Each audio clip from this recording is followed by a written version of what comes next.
നമസ്കാരം. പതിവ് തെറ്റിയില്ല. കോതമംഗലം മാർത്തോമ ചെറിയ പള്ളിയിലെ പരിശുദ്ധ എൽദോമാർ ബസേലിയോസ് ബാവയുടെ കബറിടം വണങ്ങാൻ കരിവീരന്മാരെത്തി.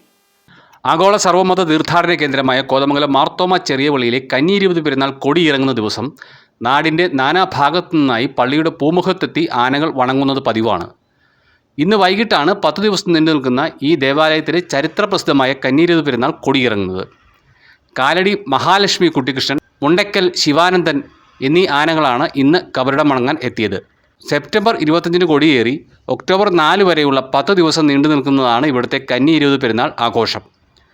പെരുന്നാളിനോടനുബന്ധിച്ച് പതിറ്റാണ്ടുകളായി തുടർന്നു വരുന്നതാണ് ആനകളുടെ കബർ വണക്കം. പള്ളിക്ക് ചുറ്റും പ്രദക്ഷിണം നടത്തി നേർച്ച അർപ്പിച്ച ശേഷമാണ് ആനകൾ പള്ളിയകത്തെ എൽദോമാർ ബസേലിയോസ് ബാവയുടെ കബറിടം വണങ്ങിയത്. ശർക്കരയും പഴവും നൽകി പള്ളി വികാരി ഫാദർ ജോസ് പരുത്തുവയലിൽ ആനകളെ സ്വീകരിച്ചു. ഗജവീരന്മാരുടെ കബർ വണക്കം കാണാൻ പള്ളി ഇടവക അംഗങ്ങളും വിവിധ മതവിഭാഗത്തിൽപ്പെട്ടവരും ആനപ്രേമികളും പള്ളിമുറ്റത്ത് നേരത്തെ ഇടം പിടിച്ചിരുന്നു. ചെറിയപള്ളി വികാരി ഫാദർ ജോസ് പരുത്തുവയലിൽ, ട്രസ്റ്റിമാരായ ബേബി ആഞ്ഞിലിവേലിൽ, ഏലിയാസ് വർഗീസ് കീരംപ്ലായിൽ, സലിം ചെറിയാൻ മാലിൽ, PI Baby Parekkara, Binoy Thomas Mananchery, Eby Varghese Chelatt, doctor OM George മാലിൽ, KK ജോസഫ് കരിങ്കുറ്റിപ്പുറം, മതമൈത്രി സംരക്ഷണ സമിതി chairman AG George, convener KA Naushad, പ്രദർശനത്തിന് തൂക്കുവിളക്ക് എത്തുന്ന PS സുരേഷ് എന്നിവർ സംബന്ധിച്ചു.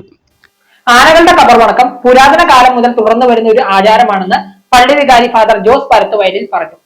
339 വർഷം മുമ്പ് തൊട്ട് നമ്മൾ പരിശുദ്ധ ബാവായുടെ കബറിടം സ്ഥിതി ചെയ്യുന്ന കോതമംഗലം ചെറിയ പള്ളിയിലേക്ക് ആനകൾ വന്ന് കബറ് വണങ്ങി വഴിപാടർപ്പിക്കുന്ന ഒരു വലിയ പുരാതനമായിട്ടുള്ള ഒരു ആചാരം ഈ ചെറിയ പള്ളിയിൽ നടന്നു വരികയാണ്. എല്ലാ വർഷവും ഈ പരിശുദ്ധ സഭയുടെ ഈ ദേവാലയത്തിൽ വന്ന് ആനകൾ കബറ് വണങ്ങുന്നു. ഇതിന്റെ ചരിത്രം പഠിക്കുകയാണെങ്കിൽ നമുക്കറിയാം, കോതമംഗലം എന്ന് പറയുന്നത് ഹൈറേഞ്ചിന്റെ കവാടമാണ്. ധാരാളം കൂപ്പുകൾ ഉണ്ടാർന്ന മരങ്ങളോട് ചേർന്ന് നിൽക്കുന്ന ഒരു പ്രദേശമായിരുന്നു.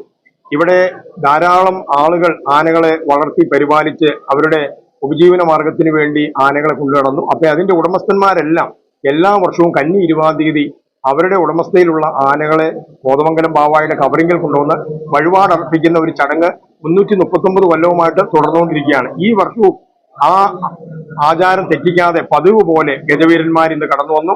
പരിശുദ്ധ ബാവായുടെ കബറിങ്കൽ ആനകൾ വഴിപാടുകൾ അർപ്പിച്ച് മടങ്ങിപ്പോയിരിക്കുന്നു. ഈ കോതമംഗലം ചെറിയ പള്ളിയെ സംബന്ധിച്ചിടത്തോളം ഇത് വളരെ പുരാതനമായിട്ടുള്ള ഒരു ആചാരമാണ്. ഇത് തുടർന്നു പോകുന്നതിന് വേണ്ടിയിട്ട് ഈ കാര്യങ്ങളൊക്കെ ഈ പൊതുസമൂഹം സഹകരിച്ചുകൊണ്ടിരിക്കുന്നു. ഇതിന് അനുവാദം തന്ന സർക്കാരിന് നന്ദി പറഞ്ഞു. M4 മലയാളം, കോതമംഗലം.